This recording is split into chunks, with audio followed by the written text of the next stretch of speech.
There's a specific type of fat in your body, and everyone's telling you to do more crunches to lose that belly fat. As a doctor, I'm telling you, you can't crunch away visceral fat. You have to chemically signal it to leave. And science now has a very clear playbook for eliminating it. Most people are doing it wrong. I'm going to give you the most complete evidence-based breakdown on how to actually attack visceral fat, the most dangerous hidden fat wrapped around your organs, what works, what doesn't, and what you actually need to stop doing starting today. No fluff, no selling you supplements, just the science and what I actually tell my patients. Let's get into it. Quick reset. Visceral fat is the fat that lives inside your belly, not under your skin, but deep inside, wrapped around your liver, your intestines, your heart. And it's not passive, it's biologically active, pumping out inflammatory chemicals directly into your bloodstream every single day. It's the strongest independent predictor of heart disease, type 2 diabetes, stroke, fatty liver, and early death. And it doesn't care what you look like on the outside. But this is the part I love.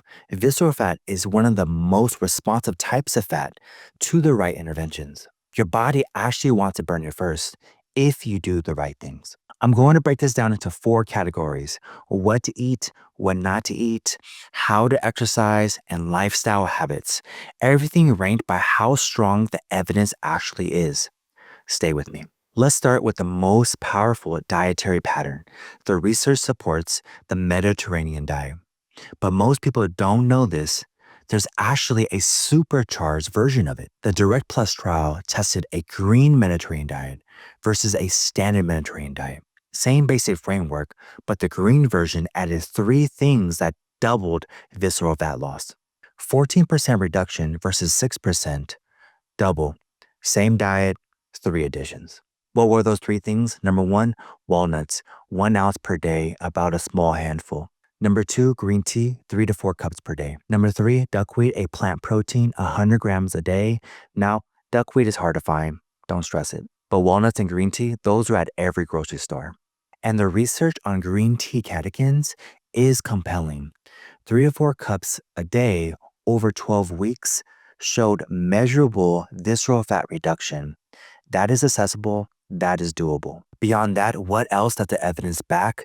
Vegetables and fruits. Every 100 grams more per day equals 1.6 square centimeters less visceral fat in studies. High fiber foods, legumes, whole foods, soluble fiber, consistently associated with lower visceral fat. Low-fat dairy, 100 grams a day, associated with 2 square centimeters less visceral fat in women. And chili peppers, capsaicin activates fat burning, increases your metabolic rate by 34 calories a day, and promotes what's called browning of white fat tissue. That means your fat cells start behaving like calorie burning cells. And one more thing, low carb beats low fat for visceral fat. At 6 months, a healthy low-carb diet produced over 10 square centimeters more visceral fat reduction than a healthy low-fat diet. Now, this is a section that people need to hear because some of the worst things for visceral fat people are consuming daily without even knowing about it. Number 1, sugar-sweetened drinks.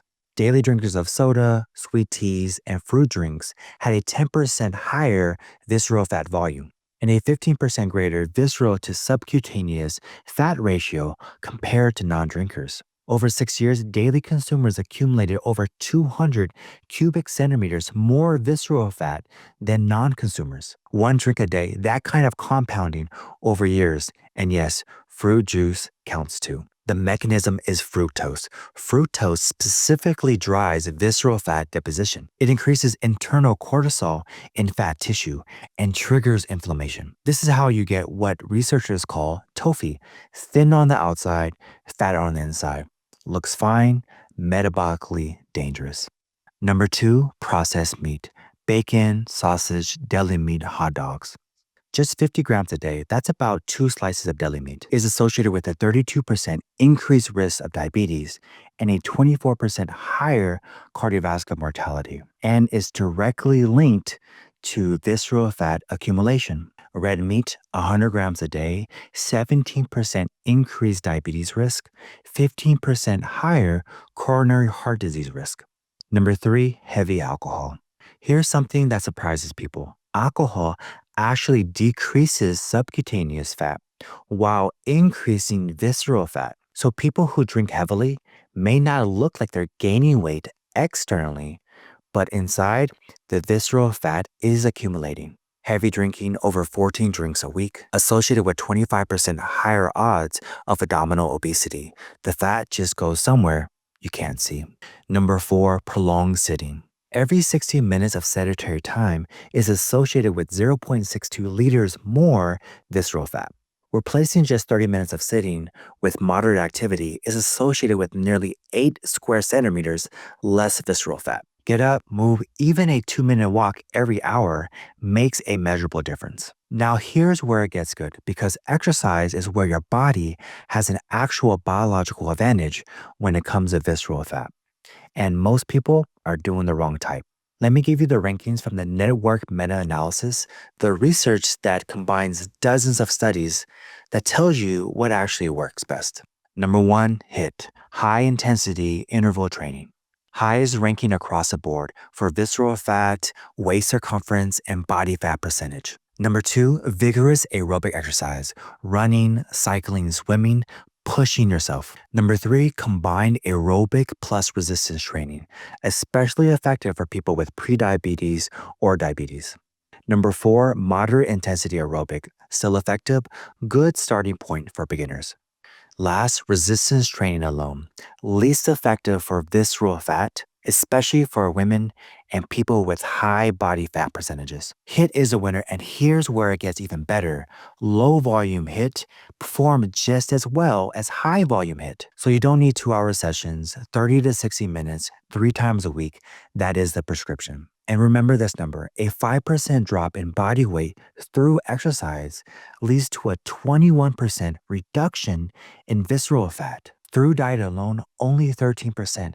Exercise preferentially burns the deep stuff.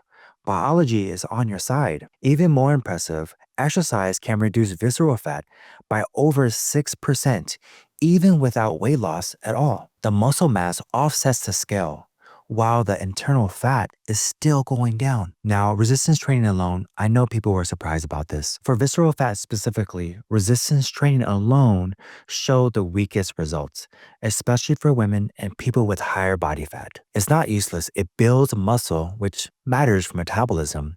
But if your goal is visceral fat, you need aerobic work, ideally HIIT or vigorous cardio. Combined training is great if you can do it. Do not skip cardio. Your visceral fat is literally dependent on it. All right, we covered food and exercise, but there are 2 lifestyle factors that most people completely ignore, and the data on them is actually shocking. Sleep, this one is underrated, and I cannot stress it enough. Mendelian randomization studies, the gold standard for proving causality, show that for every additional hour of sleep you get, your predicted visceral fat mass drop by 0.11 kilograms. That's genetically proven. Sleep causes visceral fat reduction. Flip side, researchers had participants sleep only 4 hours a night for 14 days. Visceral fat specifically went up 11%. And here's a brutal part. Even during recovery sleep, when you were allowed to sleep normally again, the visceral fat kept increasing. It didn't reverse. So weekend catch-up sleep does not undo the damage. So if you're sleeping 5 to 6 hours and you're wondering why you can't lose a belly, this is part of the answer. 7 to 9 hours every night is not an option.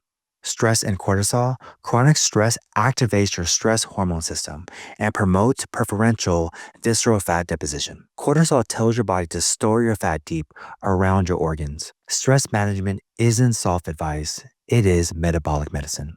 Let's talk about medicine because people are asking about it, and I'm going to be straight with you. GLP-1 medications, semaglutide, liraglutide, tirzepatide, Ozempic, Wegovy, Zepbound, these are showing real, meaningful, specific reductions in visceral fat. Not just total weight loss, visceral fat, liver fat, heart fat, all going down. Semaglutide is now FDA approved not just for weight management, but for cardiovascular risk reduction. SGL2 inhibitors, Varziga and Bocana, are showing strong visceral fat reduction, specifically in people with diabetes. But here's the real talk on this. In my experience, these medications work best on top of a lifestyle foundation. They are not a replacement, they are an amplifier.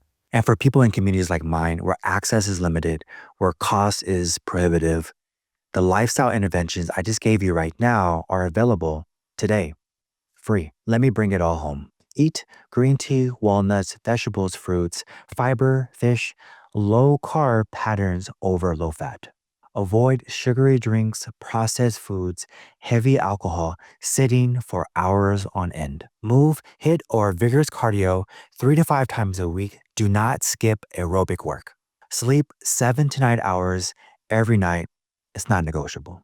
Manage stress because cortisol is quietly working against you. This isn't about perfection. It's about stacking enough of these over time together consistently so your body has no choice but to respond. And look, I grew up in Long Beach. I watched people in my family, in my community, deal with exactly these things I'm talking about right now. Diabetes, heart attacks, strokes, things that didn't get caught early enough because they weren't talked about in this way right now. That's why I'm here. That's why I make these videos. Share this with someone you love. Drop a comment. Tell me which one of these you're going to start this week.